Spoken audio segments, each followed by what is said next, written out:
This channel does not promote any violent, harmful, or illegal activities. All content provided by this channel is meant for an educational purpose only. Top quality और consistent performance के लिए सिर्फ silver pumps नाम याद रखना। কালীগঞ্জের মোলান্দি গ্রামে বোমাবাজিতে নাবালিকার মৃত্যু। এখনো পড়ে রয়েছে সকেট বোমার খোল। ক্ষতিগ্রস্ত একের পর এক বাড়ি। বিস্ফোরণে উড়েছে বাড়ির চাল। বিরোধী রাজনৈতিক দল করে বলেই টার্গেট বলছেন স্থানীয়রা। এই প্রথম নয়, এর আগেও হামলার শিকার হয়েছেন বিরোধী দলের সমর্থকরা। ভোট এলেই সন্ত্রাস শুরু, অভিযোগ গ্রামবাসীদের। ইলেকশন আসলেই হয়, ইলেকশন আসলে জোর করে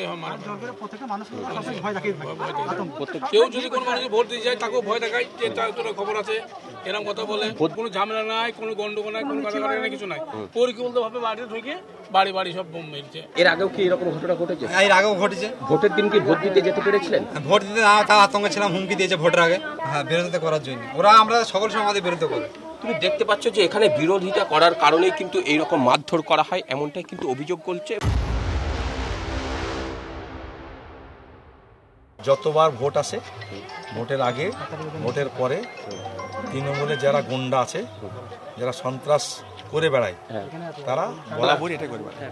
অনেকবার হয়েছে, অনেক এফআইআর হয়েছে, অনেক আসামি আছে, তারা বল ঘুরে বেড়ায়, মানে আসামি কোনো জাস্টিস পায় না। উল্লাসের নামে কিন্তু যারা বিরোধী সমর্থক রয়েছে তাদের বাড়ি লক্ষ্য করে বা তাদের কাউকে লক্ষ্য করে একের পর এক বোমা ছুড়ে তাদেরকে প্রাণঘাতী হামলা করার চেষ্টা করে, যেখানে একজনের মৃত্যুর মতো ঘটনা ঘটেছে। তারপরেও কিন্তু এখানে কিন্তু থেমে থাকেনি, তারপরেও বোমাবাজির মতো ঘটনা ঘটে। এই এলাকার মানুষজনের অভিযোগ, তারা কোনোদিন এই যে ঘটনা একের পর এক ঘটনা ঘটে তার বিচার পায় না, কারণ এখানে এই রকমই দস্তুর তৃণমূলের নেতারা এই রকমই ঘটনা ঘটিয়ে থাকে। হিস্ট্রিটা দেখুন যে নদিয়া জেলার কালীগঞ্জ থানার বড়চাঁদঘর পঞ্চায়েতে মোলান্দি গ্রামের প্রিভিয়াস রেকর্ড, এই গ্রামের তৃণমূল না করলে তার এই পরিণতি হবে। কখনো বয়স্ক মানুষ, পুরুষ মানুষ মরবে, কখনো বাড়ি ছাড়া হতে হবে, কখনো লুটপাট হবে, কখনো আগুন লাগানো হবে, কখনো একটা বাচ্চা নিষ্পাপ কিশোরীর প্রাণ যাবে। আগুনকে ভোট দিয়েছে, সেই কারণে এরকম করেছে। কখন করেছে? একটা সময় তো বাড়িতে বোম মেরেছে। এই তো ছাদ দিয়েছে, ছাদ দিয়েছে, অস্ত্রপাতিও লিয়েছে কাটার জন্য। আমার ছেলেকে কাটার জন্য অস্ত্রও ছিল। গ্রামবাসীদের অভিযোগ দায়ের হয় কিন্তু গ্রেপ্তার হয় না। আবার গ্রেপ্তার হলেও লঘু ধারায় মামলা দিয়ে ছাড় পেয়ে যায়। তাহলে মেয়ের মৃত্যুর বিচার কি পাবে পরিবার? সন্দিহান মোলান্দির পূর্বপাড়ার বাসিন্দারা।